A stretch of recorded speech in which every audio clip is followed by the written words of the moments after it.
a human nature standpoint, obviously you want to play at the top of your game every day, but as you say, when you have such a cushion compared to last year where you had no choice but to, is it tougher to sort of fool yourself into thinking about the urgency?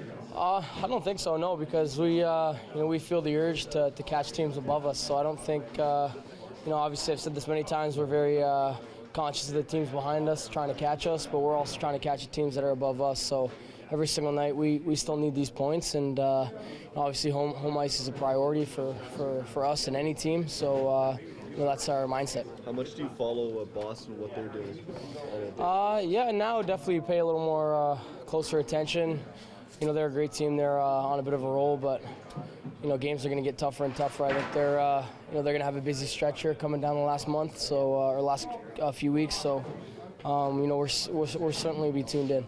Obviously, you've seen a lot of Mitch since he came last season or started here last season. But does anything kind of stand out to you or surprise you about his game when you actually started playing with him? No, not really. He's exactly what I thought he was, and that's extremely talented, skilled player that can create his own offense. I mean, now he's becoming more and more responsible, I think, and having that awareness for the defensive part of the game, and just being solid all around, which is going to make him more important. He has a reputation for just always being a really happy, outgoing kind of guy. I mean, when he was going through a bit of a hump at the start of the season, did you notice any difference in his personality? No, that's the positive. I mean, I think mentally he understands that there's up and downs, and as a young player, that just comes with the game of hockey and being a professional athlete. So he's been a great teammate all along, even though when things weren't going too well, because he understands that it's not going to take long for him to turn things around. The evolution to a two-way center for your Nazem, you had big numbers out of junior, obviously the American Hockey League as well. Has it been a year-by-year process to get you to where you are now? And I know Coach would like to see you keep going.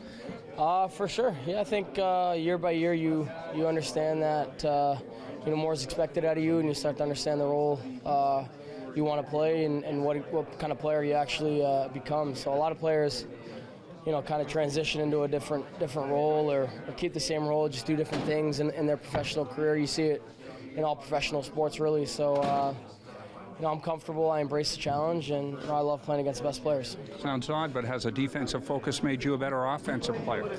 I think so. It seems a little bit cliche, with all that stuff I've heard in previous years, but so I really put my mind to it and understood that if you're in good spots defensively, it translates into offensive chances, and you're just always in good positioning, whether it's defense or offense. So, that takes a little while to understand, I think.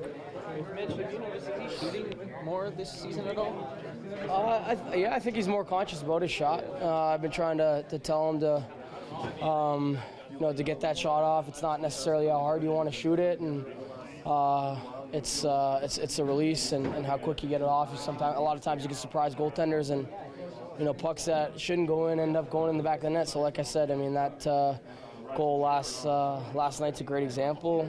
Shoot it. Probably not going to go right in, but it hits off a couple shin pads and ends up in the back of the net. So I think he now knows that if he shoots more and more consistently, he's going to score more goals.